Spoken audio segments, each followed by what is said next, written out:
Coming up next on Parent Connection, a conversation with Gaston Gamez.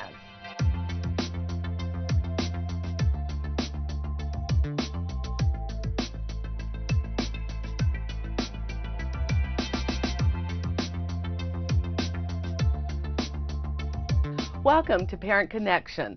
Today our guest is Gaston Gamez, the ELL Family and Community Outreach Manager. Thanks for joining us today. Thank you for having me today. So, first of all, before we get into really talking about the position, tell us a little bit about yourself. Of course, my name is obviously, as you said, Gaston Gamez, and I am from Mexico. I was born in Mexico, raised in both the United States and Mexico. I was educated back and forth pretty much growing up, but my higher education was completed in the U.S. So you were originally a bilingual facilitator, and then you went on and did some other positions. Now you actually supervise the bilingual facilitators. But tell us about some of the positions that what you've done here in Anne Arundel County. Of course, when I moved to Maryland back in 2011, I had the opportunity to work as an interpreter. And then I was offered a position as a bilingual facilitator assigned to Annapolis High School.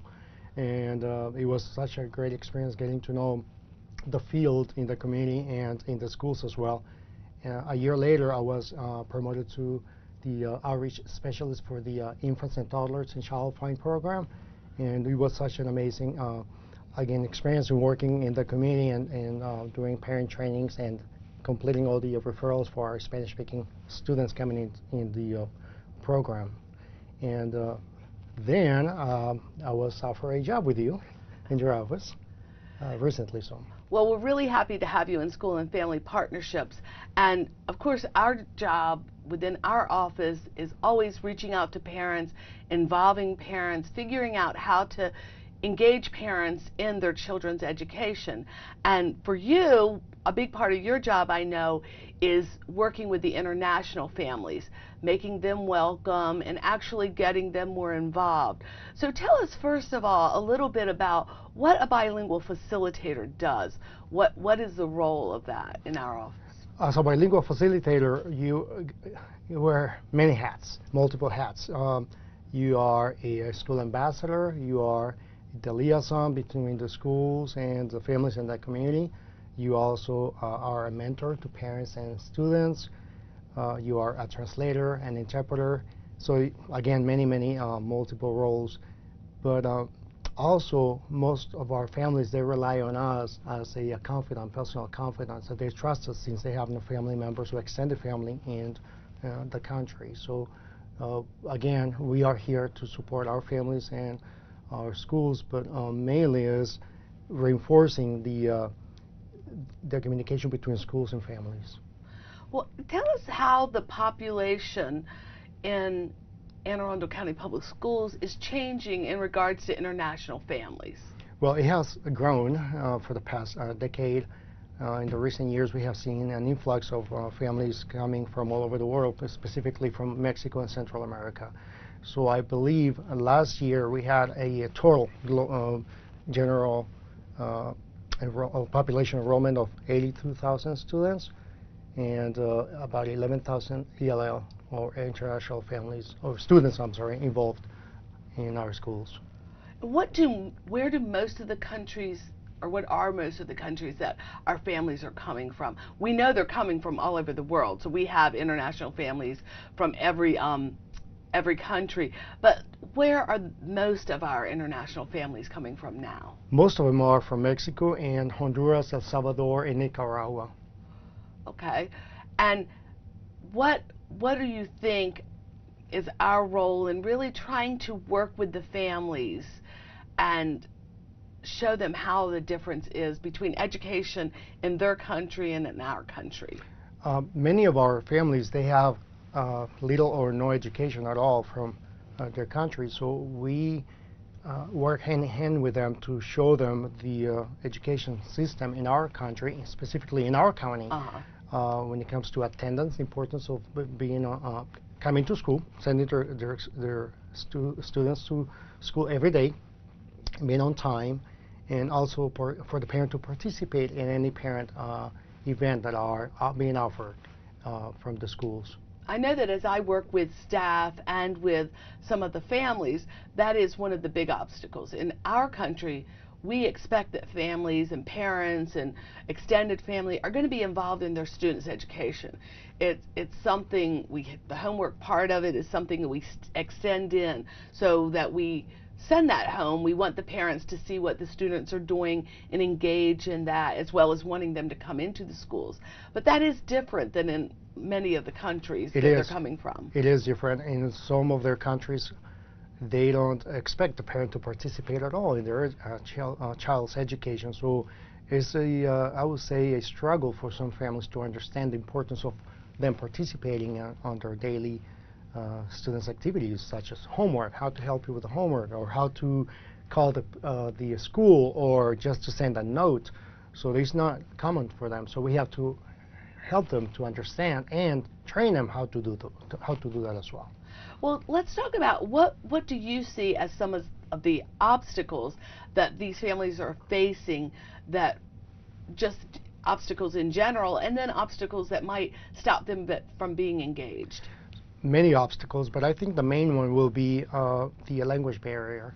Some of our families, I would say most of our families, they have no knowledge of English at all. So we work with them in understanding basic translations, and also in a way that the families can respond to our communication. When we send a letter home, even if it's in Spanish, to please respond to us, since they're not used to that. But I think the language barrier will be the major obstacle. And also we have families or parents who left their children when they were very little, and in search of a better opportunity for them. Right. So many years later, they bring their children into our country, and so they struggle with connecting, having the parent and student, or the children, multiple children sometimes, to connect with them. So reunificating is an obstacle for them. The children will come here and they will meet a new stepfather, a new stepmother, or new brother and sister. So it's a huge obstacle in reconnecting. So we do facilitate some reunification courses or trainings or counseling, I would say, instead. Right, and I would think that would be a big obstacle, because that's a whole dynamic in and of itself, and then you're adding on a new country, new culture, different way of learning. So it's something that as a school system, I know we want to be really cognizant of, and we really want to help the families and the students. Our ESOL teachers do lots to really work with the students. They're that front line that's really helping them with the language. But our job, I feel like, in school and family partnerships really is working with the families and making sure that the families get the information they need. You mentioned some of them not actually being able to read and write or have an education even in their own language. Mm-hmm. So if you send something home just in their language, their Spanish or whatever the language may be, it doesn't necessarily mean that they are getting the information. Exactly. So that's something that I know that we're always trying to look at, get ideas, talk to the families, figure out the best way to get the information to them, because it is something we feel very responsible as a school system to make sure everybody gets the information.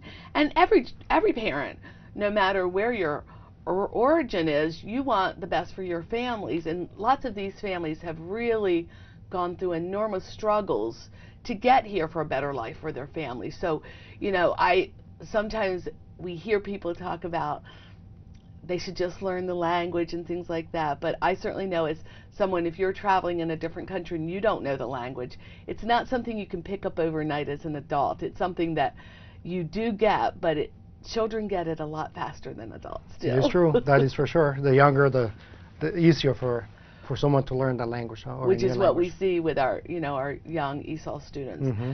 So what does Anne Arundel County Public School, how do they focus on, what are they really doing with interpretations and translations? How are they getting that message out? What are the ways? Well, we do have a wonderful team of interpreters. We have a bank of 125 interpreters countywide that covers all the languages spoken in the county.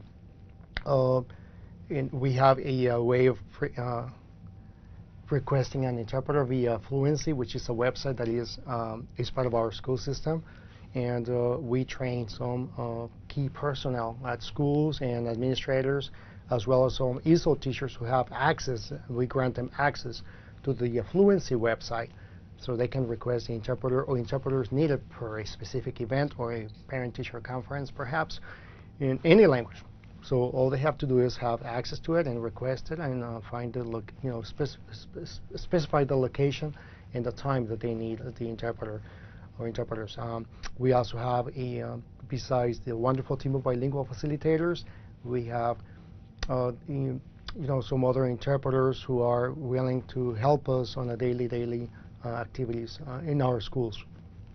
That's really good, and I know our bilingual facilitators, as well as the other people that are working for us on a temporary basis sometimes, do lots of translations and do work with the schools that they're assigned to make sure that that information is getting home. We do lots as a system with getting large documents translated, but when it's something that's customized to the school, maybe the school newsletter or notes home to parents or calls, we also are using Connect Ed to put the language in the something that you could understand at home. So we look to what the language is spoken in the home. And I know our Connect Ed messages go out in English and Spanish. We're always looking to expand that. Right now, that they're the two main ones that we can do that. But I know it's something that our communication office would like to expand on too, because we do want families to be able to get the information. That's the big goal here, is making sure they have the information they need to help their students. Exactly. Well, I was going to just ask you to tell us a little bit about Language Link. So we do have a call center specifically for language request. So what you do is we assigned each school a code or an account number. So what you do, you will call the 800 number. You will provide them with the account number, with your name, the school's name, and also the language that you need, and they will connect you with a three-way conference call with the interpreter, so you can relay the message. But it will be mostly for non-emergency short messages or communication. Right, but that's a wonderful tool to have for, say, the school secretary. If a parent comes in, sometimes it's really a very short thing that they need. They may just be wanting to tell them, I need to take my child out for a doctor's appointment, or they forgot this. Can you make sure that they get their lunch or their musical instrument or whatever? Or they may just have a question about an upcoming event. And for that, Language Link is so wonderful, because you don't have to say, come back or let me get someone else. You really can pick it up. And I think our goal is for our staff to get more and more used to using it, because it might be scary that first time or two, but once you use it and see how quick an interpreter comes on, and like you said, it's just a three-way call, so they're getting all the information they need. I think that really is a tool that has been underutilized, but something we're really trying to get everyone to start using at the school level. Right, and it is expanding, so I know we are doing our best for every day our schools understand and also utilize the service, which is covered by our school system. So. Right. Well, I know you're new to the role as the manager, but certainly you're so familiar with our system. But what are some of your goals this year for both the bilingual facilitators and just our international families? Well, I want to assure that all of our international families have access to our public education at all schools and educational centers in the county. Also, I want to assist with for our bilingual facilitators to grow and embrace their growth personally, but also professionally, and by providing them with professional developments and trainings and more specific topics, so they can just feel more comfortable in the role. They are wonderful, but we all have room to grow, and so I think it will be a good goal for next year. Right, and I know you talked about doing some simultaneous interpretation training, and for people who don't know what that is, there's interpreting, and then there's interpreting exactly at the moment. So as someone is speaking, you're actually speaking into a headset so that people are hearing it, just like you would think of at the UN or something like that. Right. When you've seen it. That's really we have the equipment and we use simultaneous interpreting. So I think getting our staff more comfortable doing that is really important, because of lots of the school functions. If it's a one-on-one meeting, you can just do regular interpreting. Right. But when you have a large function, you really do need to have it. You want that translation or interpretation rather to happen right in real time. Exactly. So that, I think that's an exciting goal that you've set for them. It is. It's and one of our I goals. can't wait to see how that all shakes out. I think it's going to be important. Yes. What are the other things that we've talked about, and I really like to hear your points, are what are we doing and what can we do to help our new teachers, our existing staff, be more comfortable working with international families? We have developed throughout the past years professional developments to assist our school staff and everybody who works for the school system, from people who work in the cafeteria and janitors and all the way up to executives, to become more cultural sensitive about understanding other cultures. And I think we're doing a good job, and we continue to, as we continue to have more students coming into our school system, we will continue to provide this professional development to our staff. And but also, in addition to presentations that we conduct, we are assisting our schools in utilizing how to utilize the language link and also how to utilize fluency. And so we all participate in parents' events. We encourage our administrators and teachers to please stay for this event tonight. It will be an international event. Get to know the family, get to know their culture, get to know a little bit of what they eat and what kind of music they listen to, so they feel part of it. They feel like, okay, you know what, the school is trying to get to know us. Why not to show them more about us? So I think the relationship is strengthening every day more, and we just hope that it will continue in the next few years. And I think we want our students, when they come to school, first of all, to be safe, to feel safe, and to feel welcome, and to feel like it's their school. So I think all of us are richer when we get information and when we learn about more cultures, and we're helping all of our students when we educate them on every culture that's within that school. Because many schools have, you know, they might have 4 or 5 languages spoken. We have schools that have up to 12 and 15 languages spoken Correct. in them. And so we really want those cultures to really be kind of threaded through the school so everyone learns about that.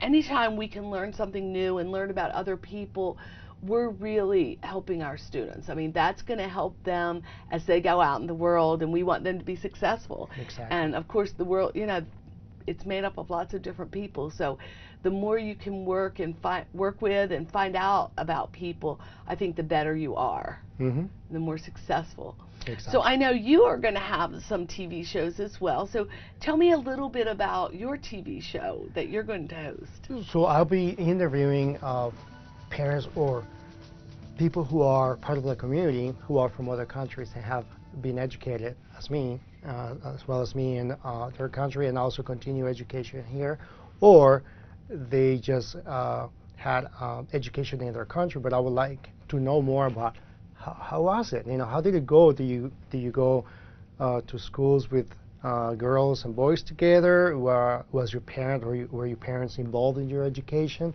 Was it free? Even if it's public education, was it free, or do you have to pay a fine if you didn't go to school? You know, things like that. So it's exciting to learn, as you are learning from me, how to you know, hear other people sharing their stories about their own education. And your show is called Global Perspectives. Global Perspectives, yes. So I think that's something we want our viewers to tune into and listen to. And I think it is something, when we hear how experiences that other people have had. It really, I know when I've learned the stories of many of our bilingual facilitators and some of the ways that they came to this country and the struggles just getting here, the hardships that they went through, I think hearing all of that and then how they've overcome it and are so successful, it not only helps us to learn more, but it helps other people who may not be where they are right now. You know, saying, yeah, you're going to make it, and this is someone who's been successful. This is how they've done it. I think, you know, we want to give that glimmer of hope to everyone. If you've just gotten here, lots of times you're worried about, where am I going to live? How do I going to get a job? Where are my children going to school? So you're really concentrating on very basic needs. Survival, yes. Survival. But then as you're here and get more comfortable and all, that's really when we can embrace you and get you more involved in the system. And I love when I go to schools and I see, you know, bulletin boards about all the different countries that people are from within the school, and you see some of the assemblies that they're having. We don't want to just make it like one night a year that we have an international night. We want to make it, you know, something that is within the culture of the school. And we do have more schools every day incorporating more events, evening events.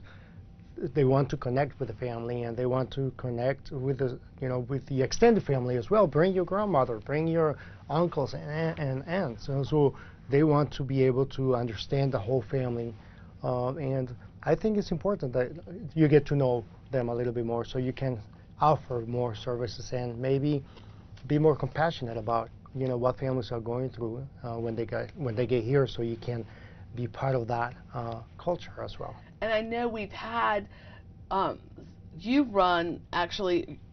oversee some of our Title III programs.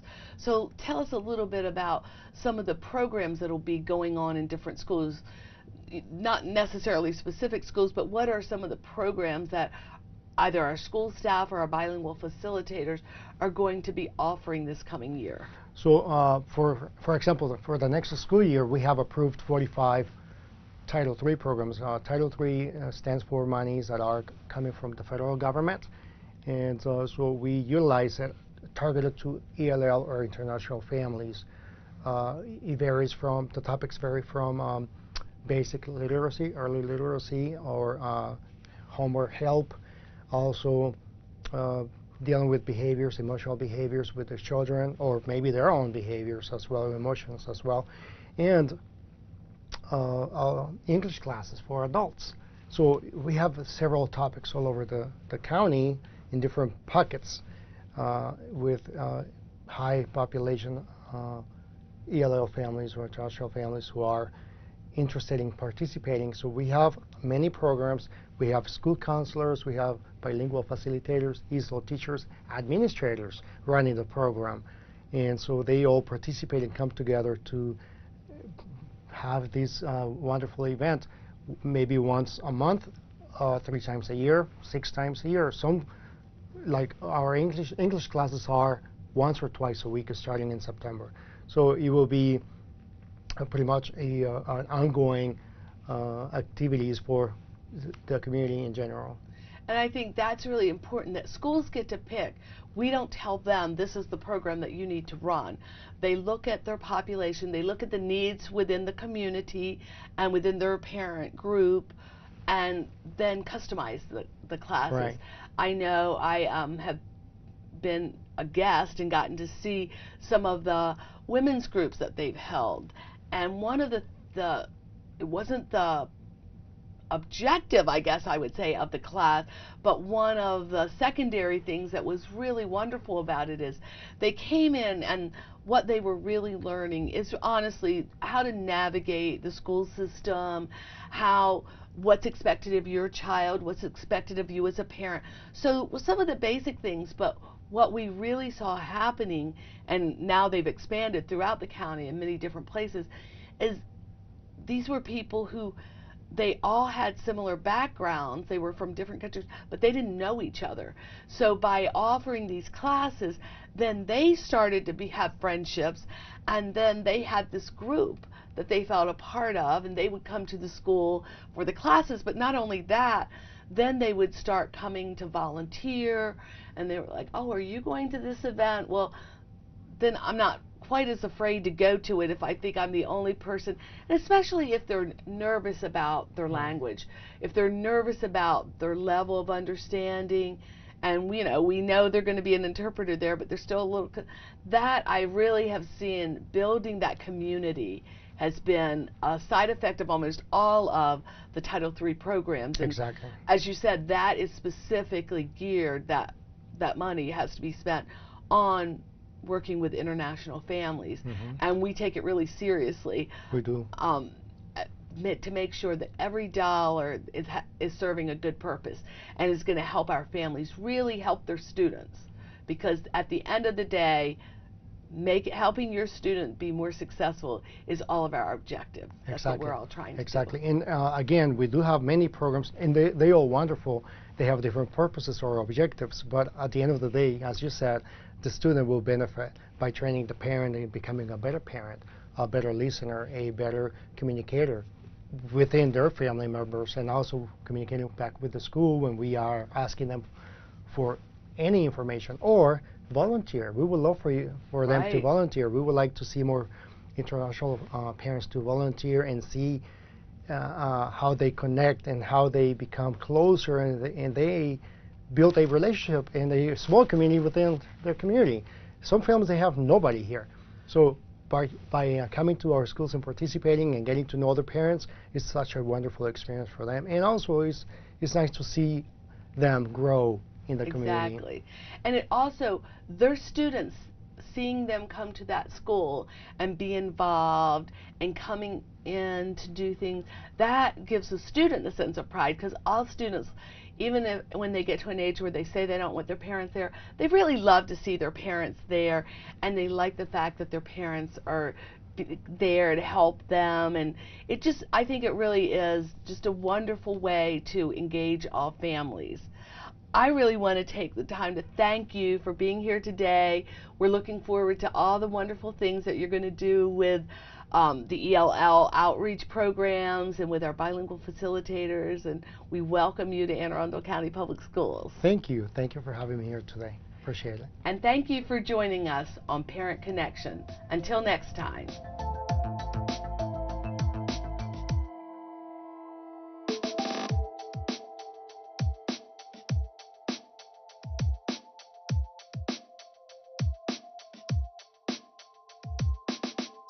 Today I come to you with exciting news about school meals.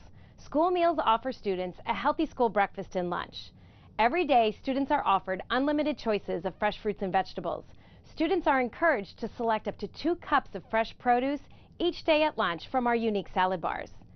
You may also monitor your child's school meals online at MyPayments Plus. This is a convenient tool we offer to all parents to make managing your school meal accounts a simple process. To learn more about MyPayments Plus, simply visit www.mypaymentsplus.com or call 877-237-0946. Each year, families have the ability to apply for free or reduced price meals. The application to apply is online. Parents, you may log on to applyformeals.aacps.org. The process is fast, easy, convenient, and it's accessible from any computer.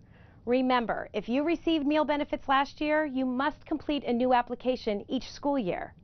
Thank you for this opportunity to provide you this valuable information pertaining to school meals. School meals fuel your child's brain and body for academic excellence. If you have any questions regarding the healthy school meals offered, please contact me at 410-222-5900. Hi, I'm Jeannie Porter. Anne Arundel County Public Schools Department of Transportation is raising the level of awareness for the safety of your children as we transport them to and from school.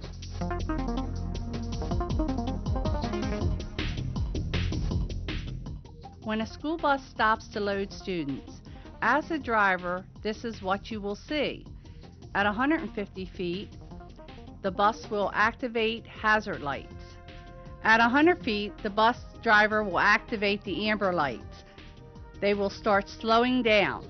At 10 feet before the bus stops, they will turn on the red bus lights. Their stop sign will come out, and students will begin to load. Once all students are on board safely, the bus driver will turn off red lights and move forward. At this time, it is safe for the motorist to resume movement.